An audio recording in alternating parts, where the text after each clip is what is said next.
আহ কি শান্তি! এসি চলছে, নরম বিছানা, খেলনা আর দুধ। আমার জীবনটা একদম রাজকীয়। আরে রোজি, আমি ঝুমু। তোমার সঙ্গে দেখা করতে এলাম গ্রাম থেকে। বাহ, তুমি তো অনেকদিন পরে এলে। গ্রাম কেমন চলছে? বেশ ভালোই। খোলা মাঠ, নদী, গাছ, কত মজা। মজা? কিন্তু তোমার কি আরাম আছে? এসি চলে? ফ্রিজের মাছ পাও? আরামে না হোক, স্বাধীনতা তো আছে। চাইলে যেখানে খুশি ঘুরি, কেউ বারণ করে না। তাহলে আমি তোমার সঙ্গে গ্রামে ঘুরে আসি। চল, কিন্তু হাঁটতে হবে। হাঁটা আমার কাজ না, আমি ব্যাগে চড়ে যাব। দেখো, এই গাছে ওঠো, ওই মাঠে দৌড়াও। ওয়াও, কত মজা!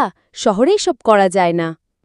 এই জন্যই বলছিলাম, প্রকৃতির সঙ্গে থাকতে আলাদা আনন্দ। বাপরে, এত ঠান্ডা! দুধও নেই, বিছানাও নেই, আমি তো কাঁপছি। এখানে সব নিজের খুঁজে নিতে হয়। আমি বুঝলাম, গ্রামে আনন্দ আছে কিন্তু আরাম নেই। শহর আরামদায়ক, কিন্তু ঘরবন্দি। আর গ্রাম মুক্ত কিন্তু কিছুটা কষ্টকর। কিন্তু বন্ধুত্ব থাকলে শহর গ্রাম সব জায়গায় সুন্দর।